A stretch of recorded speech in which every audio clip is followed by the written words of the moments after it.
Welcome to the Clickherder Roundup, a quasi-weekly report on consumer-facing business on the web. I'm Michael Helblings. That was nicely done. I'm Joel Helbling. Ask. Ask not. Who Ask is, we'll tell you soon enough. Also, we're going to take a look at FeedBurner and how they're exercising what we would term their best bet at this point. That's right, yeah, their best bet. Tape failure. Does the name really say it all?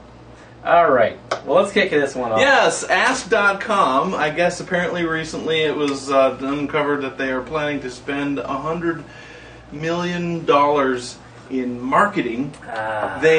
Which, in one way, I don't know why that's news. They've been spending a lot of money in marketing, more than any other search engine. They've been on the television ads. Advertisements on the billboards, the algorithm ads. Yeah, and some of their ads going directly after Google. Underground ads in the UK, fight the power. Right, kind of which stuff. is Google.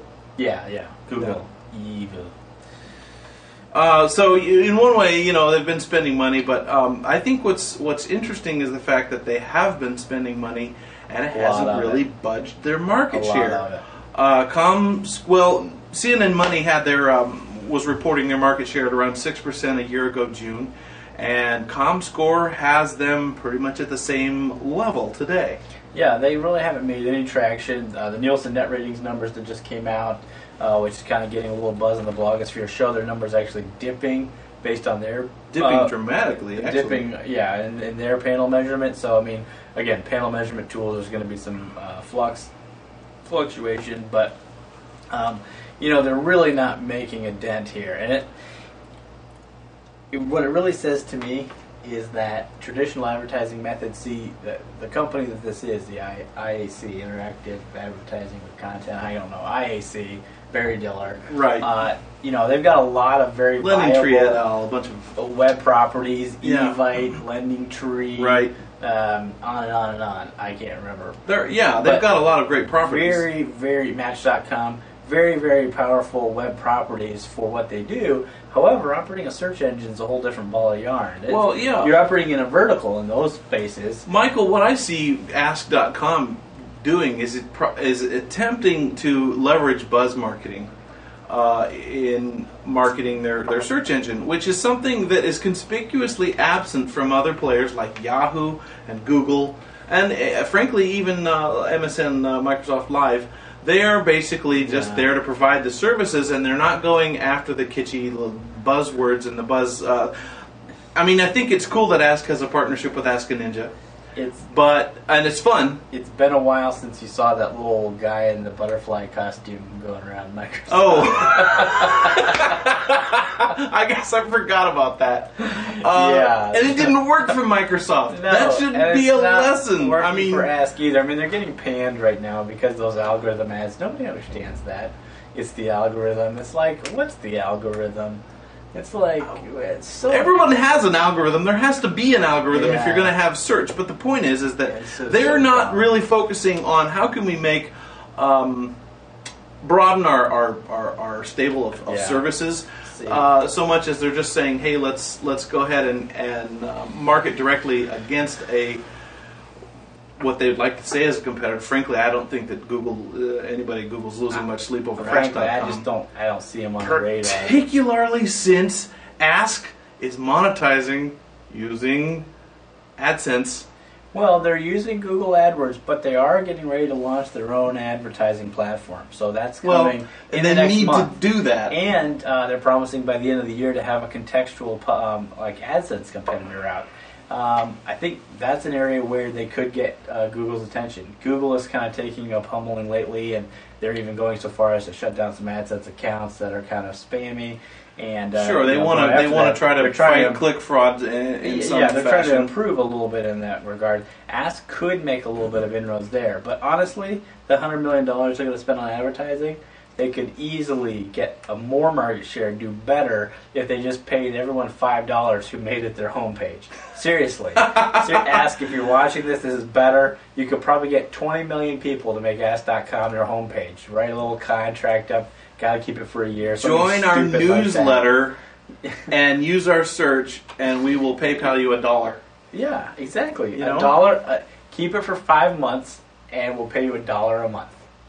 I'd do it. Yeah, sure. On all my browsers. All So 35 of that's them. the interesting thing about Ask, though, is I think that their attention is kind of misdirected. Well, they seem to be going after. They're trying to achieve taking online, a marketing approach. They're trying to achieve online market share on an offline advertising model. You know, they're going out advertising offline for online share. I think when has that ever worked well? I mean, do you know of any good examples? I don't have one off the top of my head. I'm sure it could happen. I'm sure it's not impossible. Cross-channel advertising is okay, and I'm not against it, but we will see this one fail. Guaranteed. Yeah, they're There's just not no way getting to the do it. traction against the other search engines. Speaking of $100 million. Yeah! Speaking of where to spend your money. See, now ask if you're looking for ways to spend $100 million, you could take a little lesson. Yes, by Clickherder.com. That's right, $100 million. Such a steal. No, Google just went out, according to TechCrunch, and is now going to buy FeedBurner for $100 million. Oh, now, my word. if you had $100 million sitting in the bank, Yeah. and you were, well, it's not really comparable. I was going to say, if you had $100 million to spend, what would you do? Buy advertising or buy FeedBurner? But that's not a fair comparison, right? Google doesn't need the advertising. Right. When you get the apparently search does. engine that has everything. But here's what FeedBurner brings to the table. Okay. They bring over 700,000 different feeds that they're pushing out to the web. So they're a service that publishes feeds for bloggers. Right. So they provide metrics and things like that. Right. They also have an advertising platform through the RSS feeds that they provide. This is why Google bought them. $100 million buys Google that advertising platform. Booyah! Google AdWords in RSS feeds all over the world, instantaneous. Wow. And just one more way for Google to expand its ever-growing dominance on online advertising. Right. With the recent spate of purchase has been going on all over the webosphere lately. 100 million doesn't seem like that much, and I think that this purchase just signals part of the ongoing plan that Google is putting into action. You know, to basically they're just slowly steamrolling along. Purchase the internet. Yeah, and purchase the advertising of the internet. Anyway, I think that it's a good move by Google. I think FeedBurner, it's not going to go away. I'm sure they'll keep continuing it. I think there'll probably be some improvements. Oh. And that's our timer. So, all right, we should probably move on. Yes, we should. Tape failure. When I hear that name with a background in IT, success. That says to me that someone's going to get fired. Yeah, we tried to do a backup, but there was a tape failure. We tried to restore. Yeah, that's not a good. I don't know. You name your business tape failure. That's just my first blush. But you know more about this site. Doing Clickherder Roundup is fun. But it's not fun. Tape failure. Tape failure. So I have a couple public service announcement. I have a couple of warm spots in my heart for this site. Again, it's another measurement site that records visitor sessions. It seems like these things are cropping up everywhere now. Metrics. Robot replay. New one I just found out about recently, ClickTail, and now tape failure. But I think the emphasis here is on failure.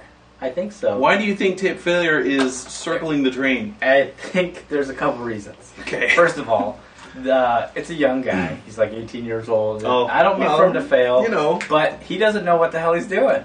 And he is giving people that sign up 1 week. So you have a 1 week trial, then you got to start paying cash money. Robot Replay, on the other hand, is giving people free, blah, blah, blah. You get some more money as you advance. So they've got more of a free plus deluxe. I signed up for it, got it posted to one of the sites, and then basically went to go view the reports. I haven't been able to see a report yet. What exactly does tape failure do? It's supposed to record the sessions and play them back for you, and then didn't we just visit this a few weeks ago? Yeah, of course. This is a new kind of area. This cinalytics. Scintillating cinalytics. But the point is, it's like, okay, what is going on? Anyways. Bad model. I hope you all have all the success in the world and don't wish you ill. Faster. Hey.